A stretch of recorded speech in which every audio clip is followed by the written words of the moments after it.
నమస్కారం. మీ విజయ్ కుమార్.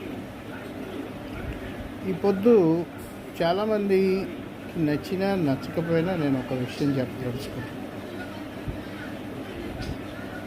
ఇవి క్రిస్మస్ రోజులు. ఈ క్రిస్మస్ రోజుల్లో క్రీస్తు పుట్టిన సందర్భంగా ఆనందాన్ని వ్యక్తం చేస్తూ క్రిస్మస్ రోజులు జరుపుకుంటాం. పాశ్చాత్య దేశాల్లో గ్రీస్ పరిపాలకుల దురహంకారానికి బలైపోయినటువంటి అనేక బానిస జాతులు, అలాగే బానిస జాతులను ఆకట్టుకోవటానికి జరిగినటువంటి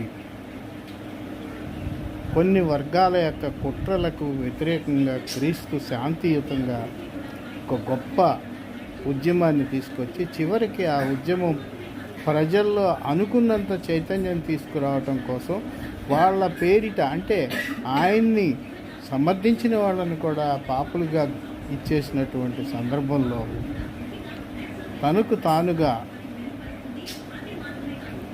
శిలువ బలిదానం చెంది మొత్తం ప్రపంచం మొత్తానికి శాంతి ద్వారా జరిగేటటువంటి ప్రయోజనం ఏంటి అనేది చూపించినటువంటి మహనీయుడు క్రీస్తు ప్రబోధాలన్నీ బైబిల్లో 4 గాస్పెల్స్లో ఉంటాయి. తర్వాత అపోస్తలుల కార్యాల్లో ఇతరత్రా ఉంటాయి. పాత నిబంధన అని క్రైస్తవులు చెప్పేది, దాన్ని నేనేం వ్యతిరేకించలేను, కానీ చాలా అంశాలు ఇప్పటి సమాజానికి అనుగుణమైనటువంటివి కాదు. అప్పటి సమాజానికే అనుగుణమైనవి కాదు. కాబట్టి యేసుక్రీస్తు ప్రభువే వాటిని నేను కొట్టివేశానని చెప్పాడు చాలా స్పష్టంగా. అనేక కమాండ్మెంట్స్ చేసి నరహత్య, అబద్ధం చెప్పటం తప్పని చెప్పాడు.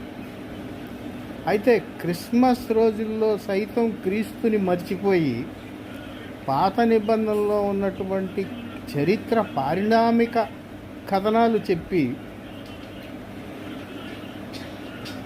ఆ విధంగా నడవాలని నిర్దేశించటం అనేది చాలా తప్పు. క్రీస్తు మార్గాలు అనుసరించమని చెప్పే పరిస్థితి ఎక్కడా కనపట్లేదు. క్రిస్మస్ వచ్చినప్పుడే 4 గాస్పల్స్ గురించి, ఈస్టర్ వచ్చినప్పుడే 4 గాస్పల్స్ గురించిన ప్రస్తావన తప్ప క్రీస్తు ఏదైతే ఖండించి వేటినైతే వ్యతిరేకించాడో వాటిని ఇప్పుడు ప్రచారం చేయడం మంచిది కాదు. అవి సమాజహితం కాదు, మత కలహాలకు కారణమవుతాయి.